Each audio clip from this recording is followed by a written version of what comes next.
Chapter 1. When the office door opened suddenly, I knew the game was up. It had been a money-maker, but it was all over. As the cop walked in, I sat back in the chair and put on a happy grin. He had the same somber expression and heavy foot that they all have, and the same lack of humor. I almost knew to the word what he was going to say before he uttered a syllable. James Bolivar, diGriz, I arrest you on the charge. I was waiting for the word charge. I thought it made nice touch that way. As he said it, I pressed the button that set off the charge of black powder in the ceiling. The crossbeam buckled, and the 3-ton safe dropped through right on the top of the cop's head. He squashed very nicely. Thank you. The cull out of plaster dust settled, and all I could see of him was one hand, slightly crumpled. It twitched a bit, and the index finger pointed at me accusingly. His voice was a little muffled by the safe and sounded a bit annoyed. In fact, he repeated himself a bit. On the charge of illegal entry, theft, forgery, he ran on like that for quite a while. It was an impressive list, but I had heard it all before. I didn't let it interfere with my stuffing all the money from the desk drawers into my suitcase. The list ended with a new charge, and I would swear on a stack of 1,000-credit notes that there was a hurt tone in his voice. In addition, the charge of assaulting a police robot will be added to you. A record. This was foolish since my brain and larynx are armored and in my midsection. That I know well, George, but your little two-way radio is in the top of your pointed head, and I don't want you reporting to your friends just yet. One good kick knocked the escape panel out of the wall and gave access to the steps to the basement. As I skirted the rubble on the floor, the robot's fingers snapped out at my leg. But I had been waiting for that, and they closed about 2 inches short. I have been followed by enough police robots to know by now how indestructible they are. You can blow them up or knock them down, and they keep coming after you, dragging themselves by one good finger and spouting saccharin. Orality all the while. That's what this one was doing. Give up my life of crime and pay my debt to society and such.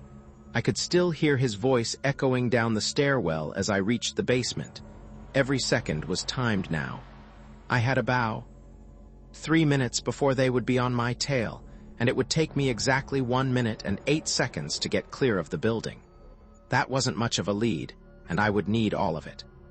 Another kick panel opened out into the label room. Living room. None of the robots looked up as I moved down the aisle. I would have been surprised if they had. They were all low-grade M-types, short on brains and good only for simple, repetitive work. That was why I hired them. They had an curiosity as to why they were taking the labels off the filled cans of azote fruits, or what was at the other end of the moving belt that brought the cans through the wall. They didn't even look up when I unlocked the door that was never unlocked. That led through the wall. I left it open behind me as I had no more secrets now. Keeping next to the rumbling belt, I stepped through the jagged hole I had chopped in the wall of the government warehouse. I had installed the belt too. In the hole were the illegal acts that I had to do myself. Another locked door opened into the warehouse. The automatic forklift truck was busily piling cans onto the belt and digging fresh ones out of the ceiling-high piles. This Clift had hardly enough brains to be called a robot. It just followed taped directions to load the cans. I stepped around it and dog-trotted down the aisle. Behind me, the sounds of my illegal activity died away. It gave me a warm feeling to still hear it going full blast like that. It had been one of the nicest little rackets I had ever managed. For a small capital outlay, I had rented the warehouse that backed on the government warehouse.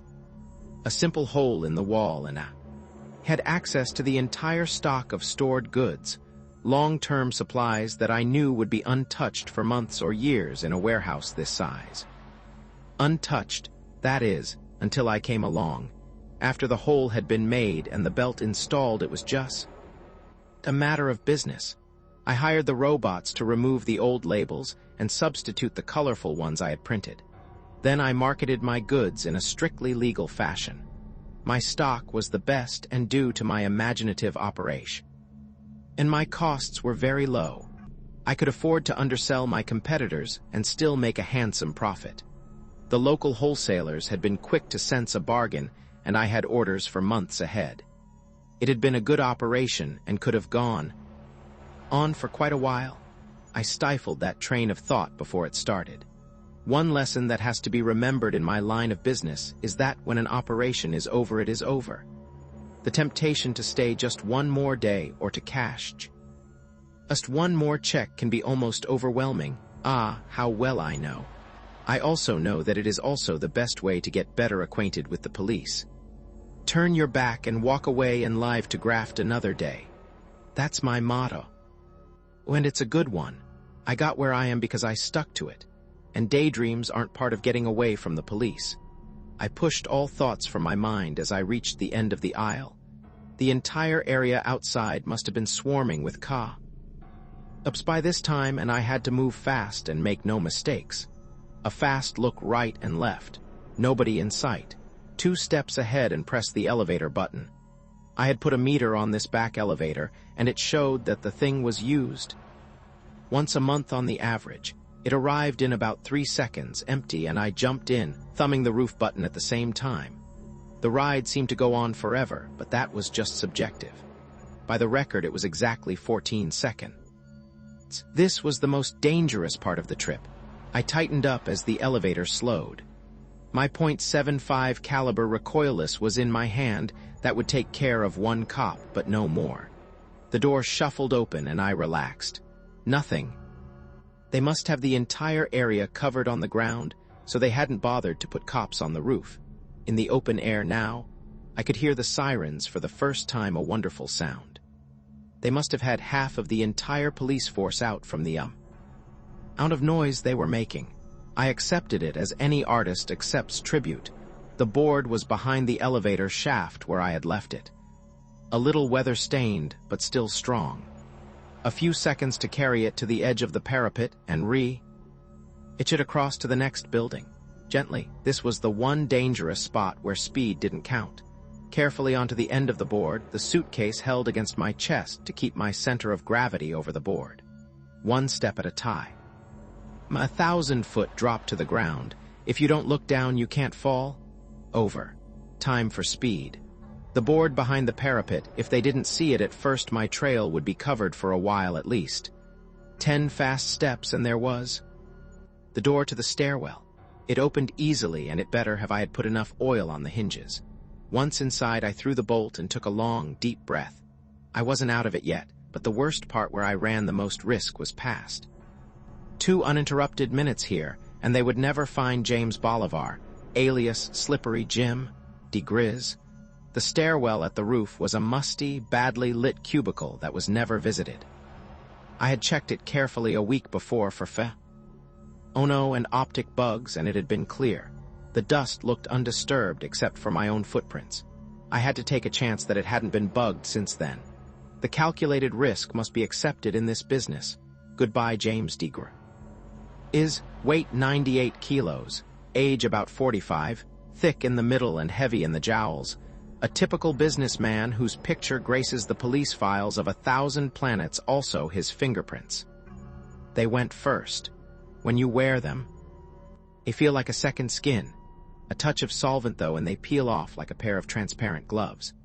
All my clothes next, and then the girdle in reverse, that lovely paunch that straps around my belly and holds 20 kilos of lead mixed with thermite. A quick wipe from the bottle of bleach, and my hair was its natural shade of brown, the eyebrows too.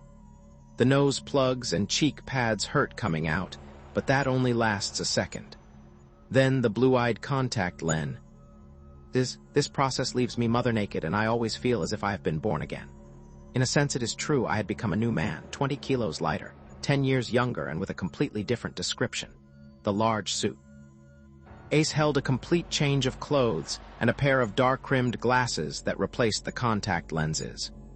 All the loose money fitted neatly into a briefcase. When I straightened up, I really felt as if 10 years had been stripped from me. I was so used to wearing that weight that I never noticed it until it was gone. Put a real spring in my step. The thermite would take care of all the evidence. I kicked it all into a heap and triggered the fuse.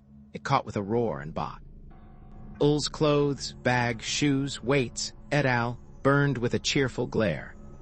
The police would find a charred spot on the cement, and microanalysis might get them a few molecules off the walls, but that was all they would get. The glare of the burn.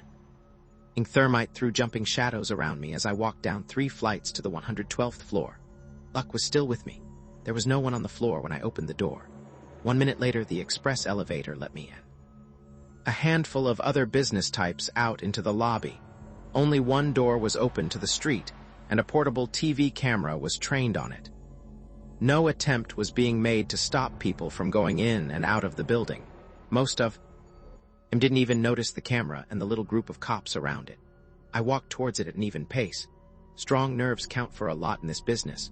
For one instant, I was square in the field of that cold glass eye. Then I was past. Nothing happened, so I knew I was clear.